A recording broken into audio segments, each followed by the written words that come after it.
So Don Yeager attended our third ever business masterclass. Now, Don, a great guy, is a longtime associate editor for Sports Illustrated and now an 11-time New York Times bestselling author. He helped NFL superstar Warrick Dunn write his autobiography titled Running for My Life back in 2008. It's an inspirational story of tragedy, loss, success, and hope. I want to share a few pieces of that story and the biggest lesson in it because it packs in an important lesson that I think all of us should be reminded of here this morning. So on Thanksgiving night 2007, the crowd in Atlanta's Georgia Dome roared with praise. With a short burst through the line of scrimmage, Warrick Dunn became the 22nd running back in NFL history to rush for more than 10,000 yards.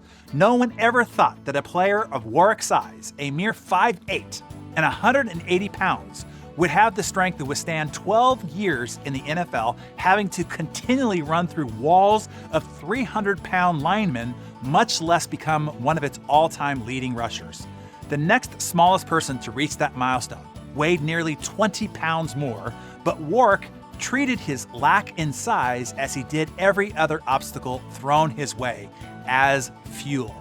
Warrick Dunn was born in Baton Rouge, Louisiana, and he was the oldest of 6 brothers and sisters. They all idolized their mother, police officer Betty Smothers.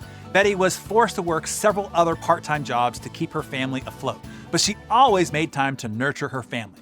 In high school, when Warrick began getting attention from scouts all over the country, his mother, also his best friend and advisor, stayed by his side to ensure that he made the best decision for his future. The day that they met Bobby Bowden, Warrick and his mother enthusiastically agreed that playing at Florida State University was the best choice. Warrick thought that he had it all figured out and his life was set.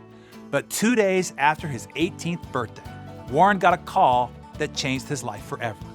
Warrick's mother, Betty, was shot and killed in an ambush while working a second job as a security guard.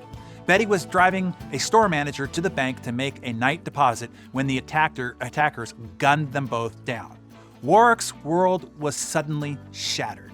He was devastated and confused. As the oldest, Warrick knew that his new role would become the man of the household. Bobby Bowden called Warrick and said, "Look, you don't need to come to Florida State. Stay at LSU. Stay there in Baton Rouge with your family." Warrick told Coach Bowden, "There is no way. My mother and I made that choice together. I would never dishonor her. I will be there. I'm just going to need to find a slightly bigger apartment because I'll need to bring my 5 siblings with me." Incredibly, Warrick managed to do both.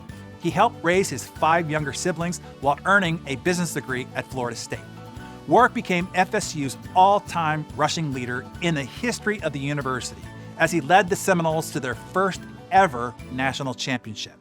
During the NFL draft, Tony Dungy used his 12th pick in the first round of the draft to select Warrick Dunn. Dungy's other coaches violently opposed. "What are you thinking, Tony? The guy is too small. There's no way he's gonna last in this league." Dungy replied, "Everybody else measures athletes by their height and weight. I measure them by the size of their heart." In his first year in the NFL, Warrick was named Offensive Rookie of the Year and earned 3 Pro Bowl selections in his career. Warrick rushed for over 11,000 yards, 4,000 receiving, holding 5 Tampa Bay Buccaneer franchise records and at least 11 Atlanta Falcons franchise records. When he retired, he became the first African-American part owner of the Atlanta Falcons. But that's not all. During Warrick's first season with the Tampa Bay Buccaneers, he's driving down the street. He saw a woman at a bus station with a child on her hip and another holding her hand. She reminded him of his mother. Warrick's mother always wanted to own a home, but she couldn't afford one. As a child, he grew up in various apartments and rental homes as his mother lived paycheck to paycheck as a police officer. That is when Warrick founded Homes for the Holidays to honor his late mother's dream of home ownership. His foundation buys, furnishes, and fills the refrigerator for struggling single moms. Today, 198 single moms with 518 children are living in homes because of Warrick's work.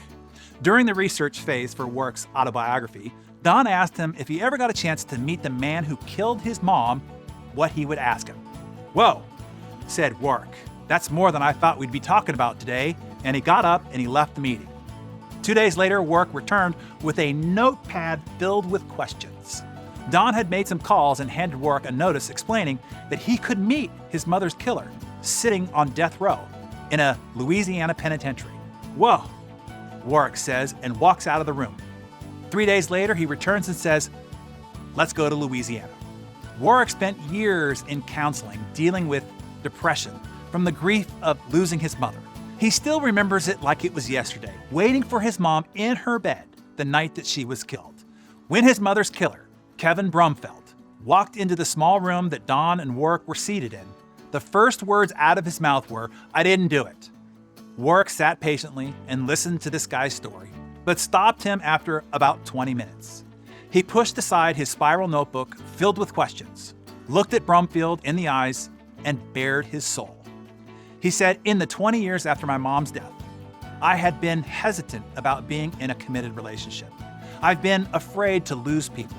I've been in counseling for many years over this very concept of having a true, committed relationship because I don't want to lose somebody I love twice in my life. I don't think that I could suffer that pain again.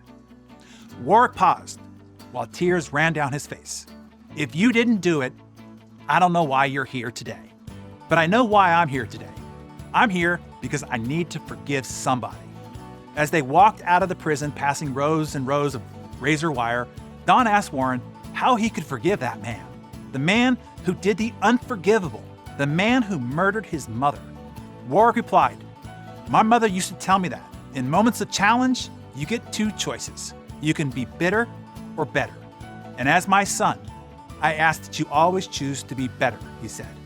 As we sat there, I could feel my mother in the room with us, and I wanted, in that moment, to make my mother proud. In 2016, Kevin Brumfield, who spent 21 years on death row, was resentenced to life in prison where he sits to this very day. Challenges and adversity will find us all. Maybe not as tragically as it did Warwick and his family, but when it does, let's all take a page from Warwick's mom's playbook and remind ourselves, when faced with challenge and adversity, we get two choices. You can be bitter or you can become better. Betty Smothers asks us to become better.